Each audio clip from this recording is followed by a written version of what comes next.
Okay, hello and welcome along to the Order Academy in conversation with, and today we are joined by the lovely Laura Donnelly. Laura, how are you doing? Hello, I'm great, thank you. Lovely to be here. Thanks for having me. You are more than welcome. You're more than... So we're going to go through a few questions that some of our members have sent in for you. So first of all, can you tell us a little bit about Laura Donnelly? Who is Laura Donnelly and what is it you do? Sure. Well, I'm a casting director. I have around 20 years experience in the industry. I started when I was quite young, assisting on projects, and I was very lucky to be in the right place at the right time. I was introduced to casting directors, and that's kind of how it started. I did smaller projects after that for a few years to build up my CV. And then I started my own business, and it was mainly film and TV at that time. And then I started doing bits and pieces of theatre. That eventually led me to National Theatre of Scotland, and I was there working in-house for 10 years, also doing independent projects, which at that time were mainly stage, but bits and pieces of film and stuff as well. Since September, I decided to go freelance again. So I'm now completely freelance and doing a range of different projects. Cool. And is there anything exciting that you're working on at the moment? Obviously, some things you might not be able to name, but what kind of things are you working on at the moment? A few different things actually. I've got a feature film in development, which is quite exciting. Yes, and I've also got a few theatre projects, and at this time of year I do a lot of educational work like this, so workshops and teaching at drama schools as well. So yeah, just kept busy most of the time. Good stuff. Good stuff. Okay. Right, to fire into some of the questions that our members have sent us, what's your opinion on how the industry has changed post-pandemic? I think it's very tough out there. I'll be honest. I think it's tough. I think for performers, there's an expectation that you perhaps are not doing anything else, and so therefore have time on your hands. So people are, I think it can go one way or the other. Sometimes they expect you to be able to, for example, turn around a tape in 24 hours, which I don't think is fair at all. And of course, Equity and the PMA and the CDG came up with the self-taping guidelines, I think, and that was around 2020. I think for that reason, because there was a lot of performers feel, in that kind of position where it might be a role that you're really interested in and a job that you really want to go for, but it's just not feasible. On the other hand, I think it's made some people more kind, more considerate towards performers and the industry as a whole. And so we're trying to give more time for preparation and any kind of access requirements that people might have, whether that's pandemic related or not, but everybody's different. And also it's had a massive impact on all of our mental health situations, I think. So things are not no one, I think, has been unaffected by it. We are not the way that we were pre-pandemic. So it is quite tough. And I think the best thing that we can do is try to be kind to one another, because no one is going to work. You're not going to get the best out of you. You're not going to be able to give your best performance if you are under pressure or you feel anxious about it, or stressed all of the time. It's not conducive to a good way of working. Yeah. Well, one of the things that was really kind of vamped up during the pandemic is the use of self-tapes. So, in-person auditions obviously couldn't happen because of everything that was going on. So a lot more things were being auditioned via self-tape. What do you think makes the perfect self-tape? What kind of things do you look for when people are self-taping for you? And how does that differ between self-taping for theatre and self-taping for film and TV? In my opinion, I don't think there is a difference, because it's a tape, and there is very little that you can do in terms of being, in a theatrical way, as you might use this, using the space or using your voice mode or doing this or doing that. It's kind of impossible on a tape because you're still working to the same parameters, So I would say a good tape is clear image, good sound, good lighting, good background, but it doesn't necessarily have to be just a plain white wall, as long as it's considered and it kind of works with whatever you're doing.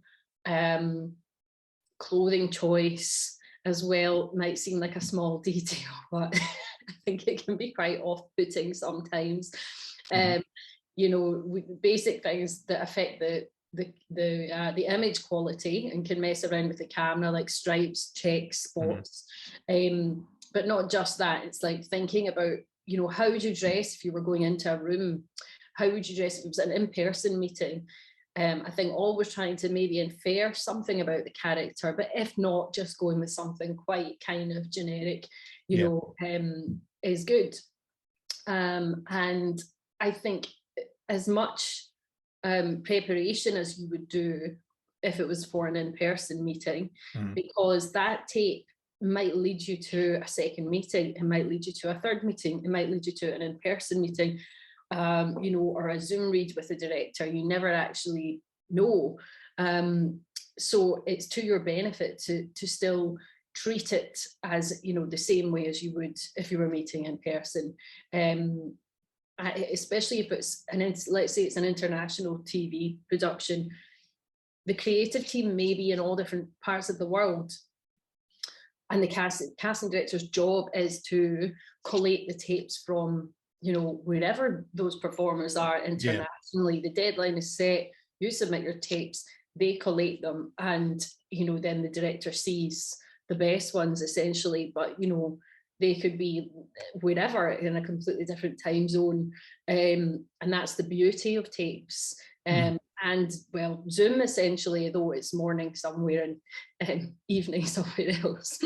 Yeah, and what do you find are the biggest mistakes that you see actors making in self-tapes? Are there any kind of little bugbears that really that put you off straight away? I mean, it's sometimes it is just the basic things. If it's for some reason they have, they haven't checked the sound, or they haven't checked the image quality, or see if you have to leave, it's like your entrance and exit, you don't actually have to see the entrance and exit. Really, you can fade up and fade out. Small things like that, I think make the difference. It's the it's the quality of the tape. I think just the little finessing things that make it nice to watch, and actually sometimes help you to stand out. I think if it's a casting director who's watching lots and lots and lots of tapes, what your goal is really for them to watch as much of your tape and then want to see more. And the difficulty is that if you have produced something which is not up to the standard of maybe some of the other tapes, they might get put off halfway through and be like, oh, I can't be bothered with this. And actually, you might be great, but you've done yourself a disservice because perhaps you didn't have time, or your technical skills are maybe not quite what they should be, which it takes time to learn these things, of course. Of course, yeah. What do you think about the use of costume and makeup in self-tapes? We've had a few people at the Academy who've self-taped in, with a plain background, normal self-tape rules, but with the correct costume, the correct makeup done, and it's helped them book the role. Do you think that helps you to sort of get more into the tape, or do you think it's just too much? Well, just referring back to what I said before, I think that it's good to infer something about the character. And yes, present yourself well as you would if you were going into the room, physically into the room, and think about your hair and your makeup and stuff, but don't go overboard. I think actually dressing, costuming yourself as the character, and maybe if it's very dramatic makeup, let's just say, I wouldn't go there. You touched on earlier on Zoom auditioning, and how obviously it's great that people from all over the world can all Zoom in at the same time and be able to watch auditions from wherever they are. But what do you think are the sort of do's and don'ts for actors in a Zoom audition? I would say the same sort of rules apply. If you're in your house, when you're taping, of course, you have control over the version of the tape that you send. Yeah. But Zoom, it's a live virtual meeting. So, you know, make sure that the space you're in and is well lit, that you can be seen and heard properly, that your internet connection is good. That is another thing, because sometimes it can't be helped. Of course, these things happen. You know, there can be problems with your internet. And it doesn't happen until you actually begin the meeting, of course. Well, yeah, I discover halfway through, Yeah, frustrating. Of course it is. I think the best thing that you can do is like maybe test the connection. First of all, make sure everything's okay, or reset your router if you know that it drops out sometimes. If you have any pets or other humans around, maybe just say, can I have, you know, half an hour in my own space, peace and quiet. Yeah, as you would for, you know, again, it's like, think about how it would be if it was an in-person meeting, the same sort of thing. If, for example, your laptop isn't working properly, or you don't have a desktop computer that you can use, perhaps ask a friend or a family member if you can maybe borrow a laptop just for the purposes of the meeting. I'm not suggesting that people go out and spend lots and lots of money, because I understand that that's not always possible. But if you are going to be doing this a lot, so tapes and Zoom, and then other kind of business, let's just say in terms of emailing people and, you know, updating your profile on Spotlight or at the IMDb Pro or whatever, it may be worth thinking about in the longer term investing in a new laptop. And sometimes even just booking that one job can pay for the whole lot. Yeah, of course, that's the thing. And it's like, you know, these things are, when you consider how much you would use it, and then even a kind of like a self-taping setup. So if it's a light or a microphone or whatever it is that you, you know, you can use that for your Zooms as well, of course. Those things are, you know, are very valuable and will, you know, you are pieces of equipment that you're going to use a lot, and also are tax deductible. So, you know, that's another one. Exactly, yeah. One of the things that comes up a lot at the Academy is about networking with casting directors. Actors always want to know, you know, what that magic formula is when contacting casting directors, how to approach them. Should they be emailing? Should they be inviting them along to shows? What's your take on it? Well, I would say all of the above, probably. Yeah. But there's a way in which you can, you know, that you can go about it. And I think that, you know, email is the accepted method of contact these days. But I would say just know what you're asking. It's great to introduce yourself and to say, hey, it's me, I'm here, and I'm a performer, and I'm fantastic. However, it's good sometimes if you can gear it towards a purpose. So you can say whether you're inviting them to see a show, if you've got a new show reel, if you've just graduated, if, you know, there's a more of a focus, because they get so many emails, you know, and a lot of them are speculative. It may be people that performance that you've never met before. If there's context, I think that helps. You know, it could be, remember I met you at such and such, and like they may or may not remember, but as casting directors, it's our, though we meet a lot of people, it's our job to remember people, essentially. Yeah. And do you feel the same way about social media? You know, I one of my bugbears on social media is seeing you know, a casting director, for example, putting up a post saying, you know, enjoying chocolate cake on South Bank before my trip to the National Theatre, and then you have 100 actors commenting saying, you know, I love chocolate cake, or I once played a chocolate cake at, you know, at so and so, and I find it really cringy. But a lot of people seem to get ahead using social media. How do you feel about it? My personal opinion is that I find it quite, I have a difficult relationship with it, because I find it quite toxic. And that's just my own opinion through my own experience. So I only have Twitter, which I you know, I kind of use to just keep up to date with what's going on. But even, you know, 10 minutes of that for me is is too much.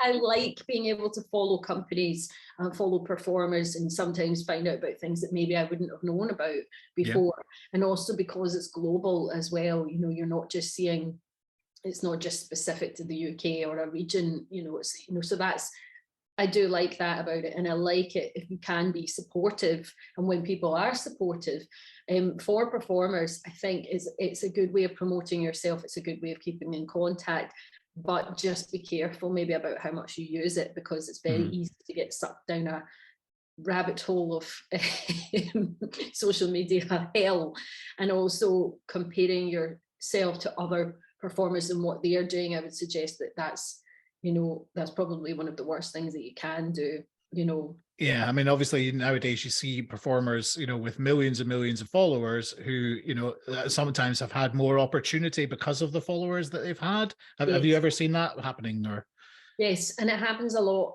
I mean, it's more, I would say that it's more film and TV, reality or factual content as well, because they know that it could potentially affect the number of viewers that they get, and that's a very good point. But it doesn't, it's not, you know, it's not like it doesn't affect the quality of your, what am I trying to say?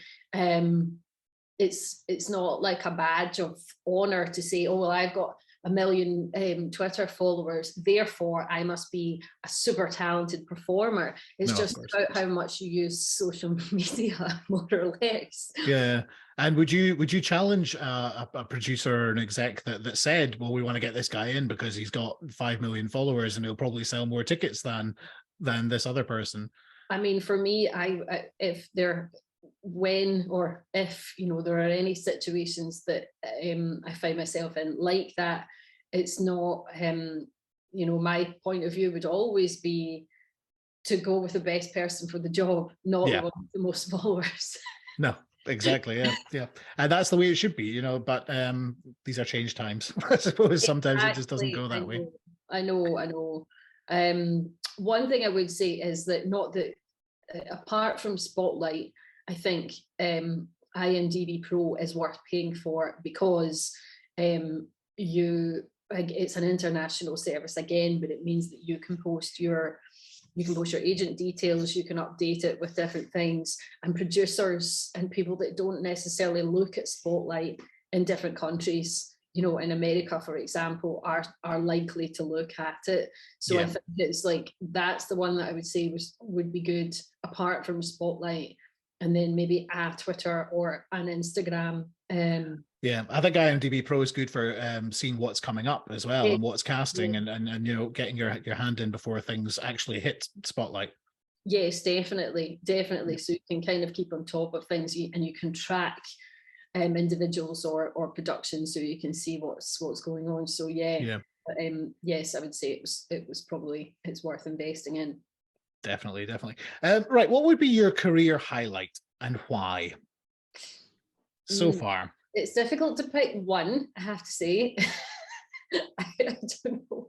There's been a few for different reasons, I think, but I think probably the James plays a few years ago, which was a co-production between the National Theatre of Scotland and the National Theatre of Great Britain, the first one ever. It was a cast of 20 performers who mostly played across 3 shows, which formed a trilogy of history plays about King James, first, second and third of Scotland. Except they were produced as shows in their own right, but could also be performed as a trilogy. So on a day where a trilogy day, it was like 7.5 hours or something of theatre, with breaks, of course, but still a lot. But it's a long sitting. That was the best way to see them.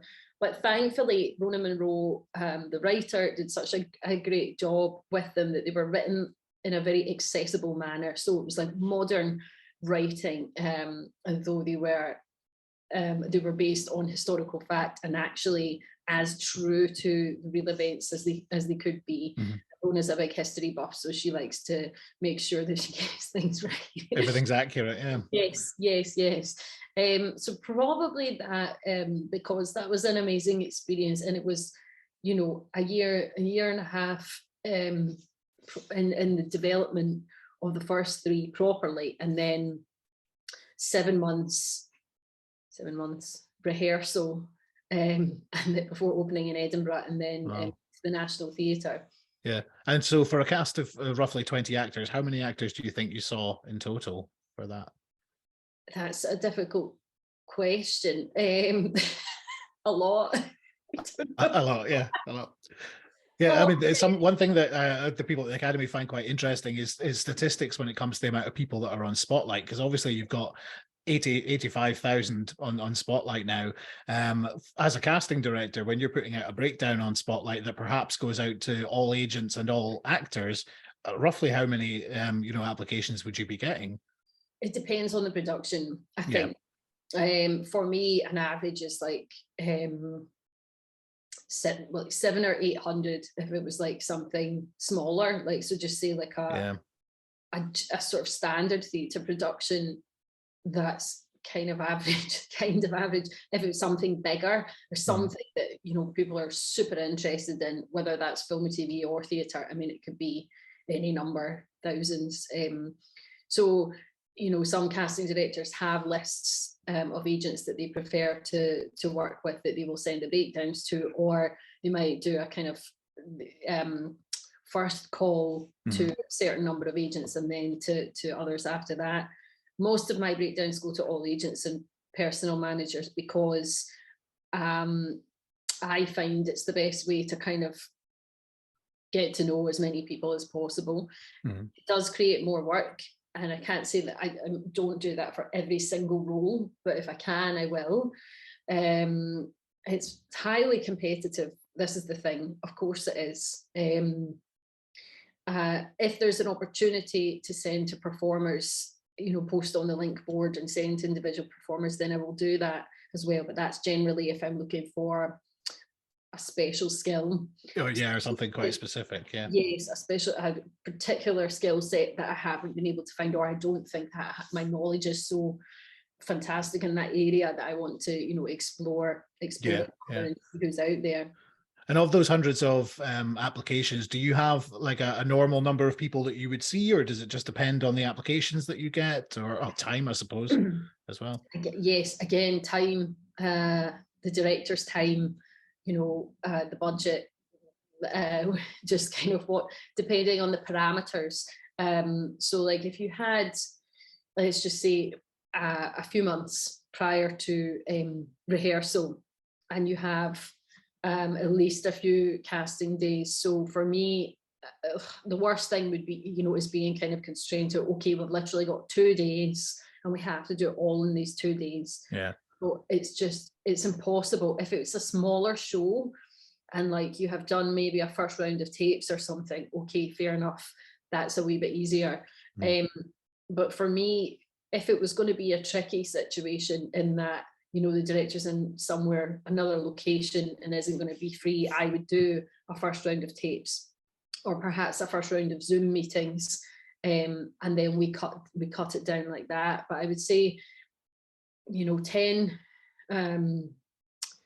performers for each role, around that. If it was a theatre production, if it was film and TV, a bit more. And again, if you're going to do like a round of tapes or 2 rounds of tapes to begin with, you can kind of be a little bit more generous, because that's going to be easier to manage than, you know, meeting people in person. Yeah. But I mean, it can go on for months and months and months. It just depends on. Like you say, the budget, the time scale, you know, however you've got it going on. So when it comes to auditions, can you remember a really memorable audition that you've sat in or even done yourself in the past, and why was it memorable? Oh, yes. I've maybe put you on the spot a bit here. I'm just trying to think. There's just so there's I think there's so many, and the thing about it is that you always remember when people do fantastically well. And I think the thing is, for me, what makes a great audition is someone who comes into the room with good energy, super positive, very enthusiastic. But I always try to say to performers, it's about who you are as a person, as a human being, as well as, hello, I'm a fantastic performer as well. Yeah. Because ultimately, especially if you don't know the people that you're meeting in the room, you want to give the best possible impression and sort of make them feel like they really want to work with you as a person, as a human being, before you do anything else. And so it's great energy, you know, being able to talk about the role and the script articulately and like in a way that's considered, that you have, you know, you've obviously read it and had a little bit of time to think about the character, and maybe offer any opinions or ideas that you might have, because it kind of shows that you're interested and you're enthusiastic. And also maybe just a general awareness of, you know, what's going on in the industry, because they might say, oh, did you see such and such at the theatre? Or did you see, you know, and if that situation occurs, it's great to be able to participate and sound like you're an interesting, informed human. Yeah, exactly. Yeah. And like you say, the human side is so important, just as important as the talent side as well.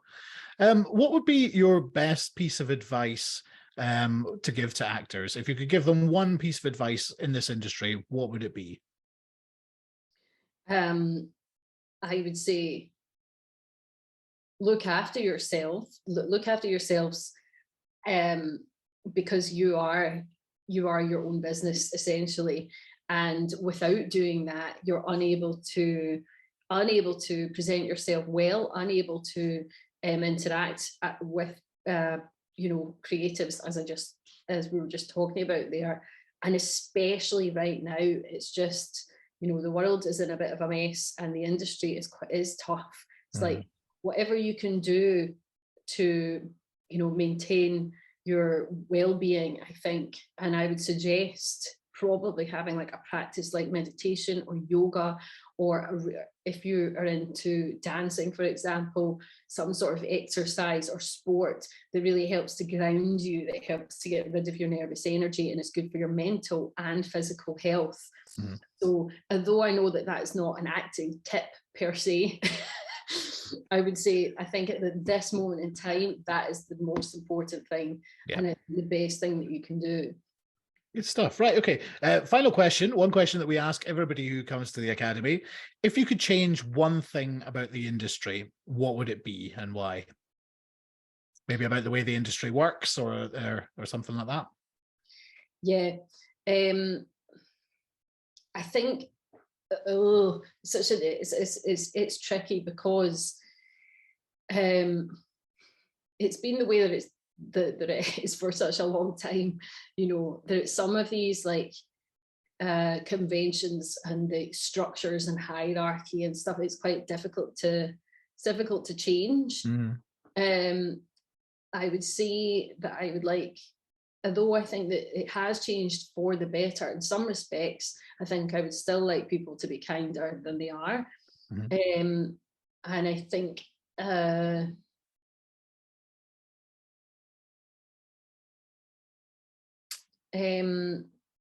I think that's, I mean, to be honest, I think that's sort of it, because sometimes you have to be in the other person's shoes to really fully understand the situation and what it's like to be on their side. Yeah. And I think that there's, you know, unfortunately, some people who will never understand, and, you know, especially as we've seen over the last few years with things like Me Too and all of that coming out, it's horrendous. And so I would say, be kind to yourselves and others, and that's what I would wish for everyone, I think.